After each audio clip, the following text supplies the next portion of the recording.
Welcome to Navigating Change, the education podcast from Tybal Inc. I'm Pete Wright, and I am here with Howard Tybal and a very special guest to talk about iteration, failure, and as a finance professional, how to be a leader in your institution in strategic conversations on creative new models of revenue generation. To learn more about Tybal's work in education, head over to tybalinc.com. While you're there, you can subscribe to this show for free. Just click the blue button, and we will keep you updated whenever we post new shows. So our guest today is Chad Wiedenhofer, currently serving as Senior Vice President of First American Education Finance. His team serves over 600 institutions across the U.S., leading change in our increasingly complex higher ed ecosystem. Yeah, thanks, Pete. I think central to what Chad and his group is up to is something that we find in our work is central to thinking about change, and that is, how do you engage leaders in thinking differently, not just about, in this case, the academic program, which is really the sort of the new hot thing, but how to get finance folks to be stepping back from, this is how we've always done funding, this is how we have gotten through the next budget cycle, and step back and think about this more holistically. So, Chad, tell us a little bit about how you and First American are approaching this question about engaging leaders to think differently about funding and bringing sort of a different mindset to, in a sense, the business side of higher education. Absolutely. And Howard, first, it's great to be with you here. First American, just to maybe give some context to what it is we do, we provide finance solutions to the education community. And so that's really geared towards a whole range of different types of projects and perhaps strategic initiatives that a school might have. And part of, to your question, how we're trying to maybe engage, that group of folks in a unique and different way is really through what we've kind of labeled as peer discussion events, where in a various set of forums, whether it's NACUBO, we've done similar events at EDUCAUSE and ASHE, where leadership within the education community gather, where we can create kind of a unique environment for leaders, among the education community to really engage peers and kind of best practice sharing, usually geared around common challenges and themes that schools might face. And it's been kind of a unique outlet for schools to really talk about these challenges in a unique peer-to-peer setting. And frankly, it's helped us, really learn from that audience as much as they've learned from each other. So it's been something that we've been committed to for about the last 6 years now, and it's been a great forum to have these thought leadership type discussions. I'm looking at this, the Nashville one. 50 business officers from college universities across the country gathered to discuss resiliency. And, I love that language and entrepreneurial thinking. It's not about sustainability, it's about thriving. But resiliency is an interesting word. So talk more about what that means to you and why you think that's a good way for business officers to be thinking.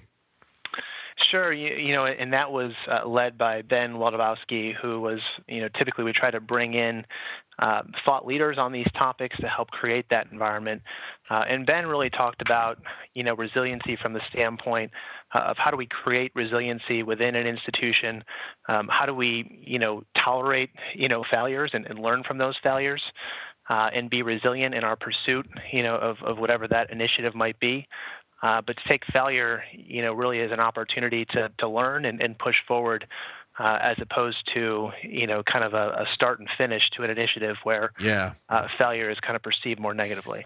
Well, what's interesting about failure is that, there are other domains, if I think about IT, it's not a new model, but for higher ed in many cases, it's a new model of bringing a different approach to IT projects, where it's not about this, 6-month planning and then, year and a half design, but it's really about design, rollout, experiment.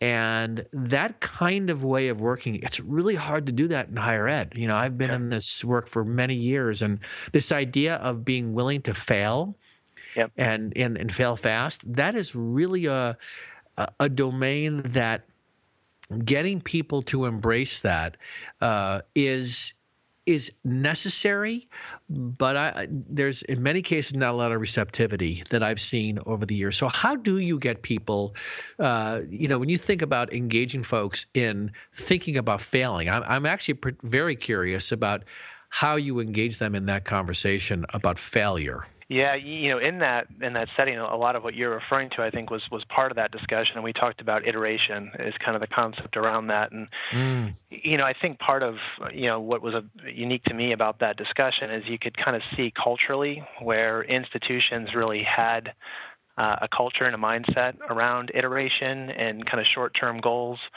That when you add it all up, kind of create the progress that they're looking for, but also a culture where iteration and the failure that might come with that was accepted as something that, in essence, can be positive, and that we learn from those things, and it helps us get to ultimately the destination that we're trying to get to. So, certainly cultural beliefs and mindsets, I think that those were apparent, and I think that's obviously a challenge to create a culture and environment, that embraces those things.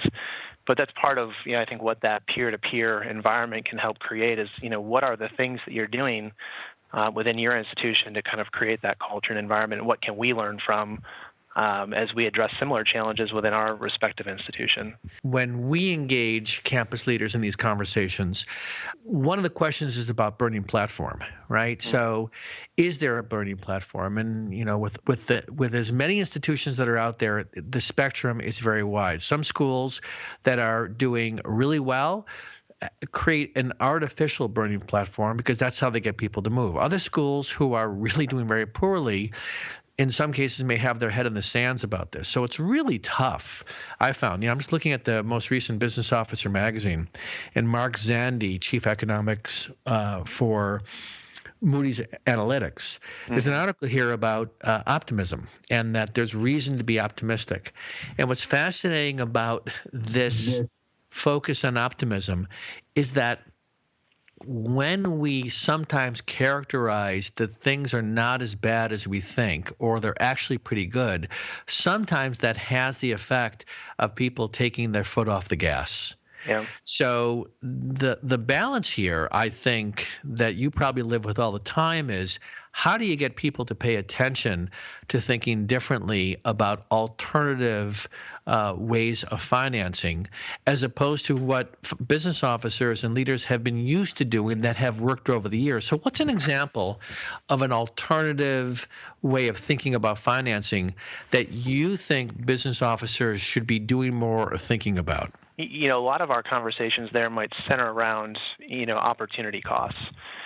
And, schools may have important initiatives, important projects that oftentimes, due to budget constraints, might not fit, within their budget for that specific year. And so oftentimes you see projects deferred. And again, these could be a whole wide range of projects that are strategic in the sense that they might be geared towards new academic programs. They might be related to deferred maintenance or other important initiatives like that. And oftentimes I think what we see is a reluctance for schools to want to enter the debt market to tap into those types of projects. They'd rather just defer it and kind of kick the can down the road, so to speak. And I think part of our conversations really center around, trying to quantify the opportunity costs of doing that. And in some instances, certainly there are projects where, when you really analyze those opportunity costs, there is a significant benefit to considering these alternative funding methods that enable these projects to move forward and mitigate some of those opportunity costs. And one example, might be specific to deferred maintenance projects that have an energy efficiency component. So sometimes, certainly here in the Northeast, you've got old buildings, that have older, systems within those buildings, and the opportunity for schools to address the deferred maintenance within those buildings that has an energy efficiency component provides, real opportunity for those schools to invest in projects that have a quantifiable savings. Yeah, that's a really good example, but as I think about this too, One of the challenges I found that is also an opportunity is how we engage the broader leadership. So your entry point, I would imagine, are the people who have the greatest sense of sort of the financial picture of the institution. And very often, decisions around priorities have to be brought back to the broader cabinet, and sometimes the faculty need to be involved in this. Clearly, at the most senior level, the chief academic officer in the cabinet. And so when you get in there, how much do you need to make sure that there is a broader understanding of these kinds of initiatives to get buy-in for people to make the commitment, or is it sufficient to just deal, in this case, with the financial leader who's going to be your spokesperson, for these kinds of alternative ways of funding universities? I think that's a great point. A lot of our work, is with the chief financial officer, the business office. And part of, our work, requires them to kind of take these concepts and ideas, to the board and the broader set of individuals that are responsible for these decisions within an institution. But it's really our conversations are starting with, I think, we've certainly seen business officers have a wider array of responsibilities over the last several years. On a college university campus, and they're the ones that I think are kind of on the front lines and tasks with addressing, some of these very important key initiatives. And so a lot of our conversations start there, and part of our goal in that process is to really equip them with the information and the tools, that they can use to create, build the process of consensus on their campus to really make these projects obviously a reality. What are some new things that you're finding that is really resonating out there around new kinds of projects where what you're bringing to the table can really help them? So when I think about how schools are thinking about outsourcing and insourcing, how schools are thinking about shared services or using systems that on their procurement side to think differently about that work. What right now would you say is hot that business leaders or even academic and administrative leaders in higher ed should be paying attention to, because there's a growing demand and opportunity to embrace these? Do you have a couple of examples? Absolutely. Yeah, I would say, certainly new ways to generate revenue, obviously. So revenue-generating investments and opportunities. Software, we see a lot. So stop there for 1 second. Yeah. Revenue-generating, because we're working a lot with schools that the conversation right now, we're already cut to the bone, right? So we're not going to grow our way out of some of our financial challenges. So what are some examples of some new revenue sources, as I assume that's some ways that you're talking about, that schools could be looking at? Because this is on everybody's mind right now. Mm-hmm. Absolutely. A lot of our work has been geared towards more of the traditional sense when we think of revenue generating projects where schools are implementing new athletic programs. We've done a project recently where schools, they're fundraising for some of these initiatives. There was a school in Texas that had a new football program they were looking to implement. But a lot of times the campaign to raise funds for these projects, they're pledges, into the future. And so when you think about, again, from a cash flow standpoint and how schools can maybe come up with creative alternative ways to address some of those challenges, bridge financing concepts where you align kind of future pledge receivables to fund the projects now, which means, they can start that football program a couple years earlier, which means a generation of revenue that they weren't originally anticipating based on original timelines. So that can be certainly valuable. We've seen and done some work with schools that are looking at more private sector type partnerships. We certainly see a lot. I mentioned on the athletic side, schools finding ways to, get more use out of those facilities and rent those facilities out and drive revenue in new ways there. So those would be a few examples of where our work might intersect with schools that are trying to generate some of those new revenue opportunities. Yeah. So, just hearing those examples really reminds me of, you have to be in the middle of how to manage these conversations from the point of view of people acclimating to change, right? This is not just here's a list of things you can be doing, but as I hear these examples and knowing some of the schools, at least that we have been working with, getting their buy-in on this is probably the single biggest challenge, because on the other side of it, they find themselves getting the benefit. Sometimes maybe it's as simple as them talking to their peers and seeing how trying new things really has benefited them. Because I'll tell you, there's an understandable risk aversion that institution leaders have because of some of the things that happens. So tweaking, for example, your discount rate. There are outlier stories out there about what a nightmare that could be.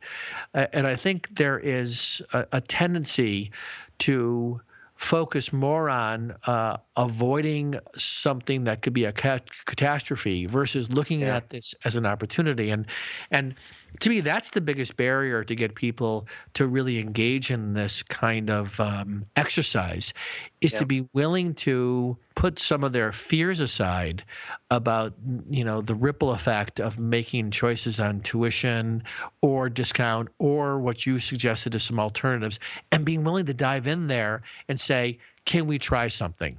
Yep. And once they do, and then they build some confidence, that builds the ability for them to go back to their larger constituency and say, you know what, we can do this. Absolutely, yeah. And I would echo that same observation. I think we certainly see that in our business. And to your point, and I see that as cultural. I think a lot of schools that, to your point, risk aversion, the focus on stewardship and preserving the mission and kind of the conflict that might present with investing and taking risk in some new areas that might, again, kind of create some tension between those two goals. So I think we certainly see that, in our business. I would also say that, our clients, range kind of the whole gamut of the higher education community. They're elite Ivy League schools, down to smaller liberal arts institutions. And I think certainly over the last couple of years, we've seen, and I think this was reflective in the 2013 NACUBO, profile of business officers that they do. Yes. Where it seems like there is kind of this influx of private sector finance professionals that, come from different backgrounds that are now taking roles, within the higher education community. And it does seem like as we interact with those individuals, there is kind of a different mindset based on those unique experiences as opposed to someone who's been in academia their entire career. And that's, been interesting to kind of see that trend continue. I think we've noticed over the last couple of years, and what that might present. No question.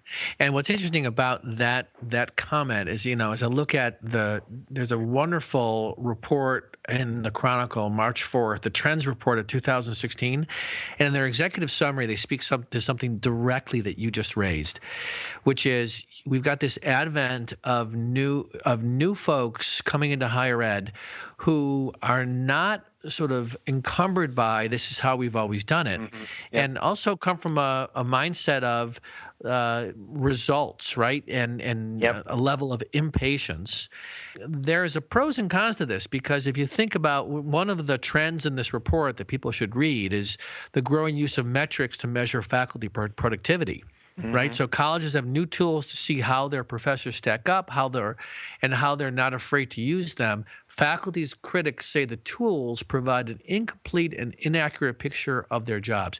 When I think about what business officers need in that regard, even especially if you're coming from the outside, is being willing to do two things really well. One, build relationship with the people that you're trying to engage, and two, be willing to have the courage to raise tough questions, but recognize the difference between having a conversation and making a decision.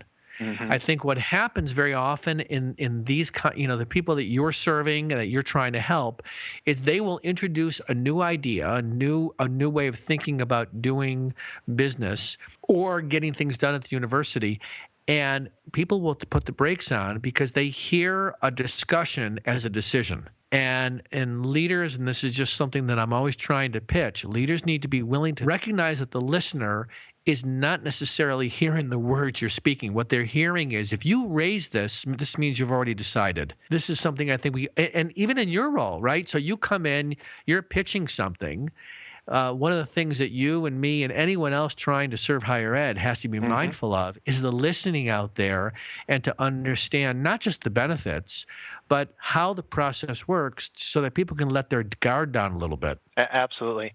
I've enjoyed, listening to some of your previous podcasts, and the president from Valparaiso, I thought he spoke to some of these concepts as he kind of entered that role. I thought that was a very fascinating conversation and learned a great deal from that. But I also think there's some elements that you're referring to that were certainly iterated in that discussion as well. All right. So final question. What do you love about your work? You know what? I feel I didn't give you any preparation for this. Let's just be clear. Yeah. Well, you can put me on the spot here. I do love what I do, and we're fortunate. We have a great team here that works with schools, and we're fortunate to travel all around the country and spend time on school campuses. And I can't think, in those days of a better office or environment to spend your day in.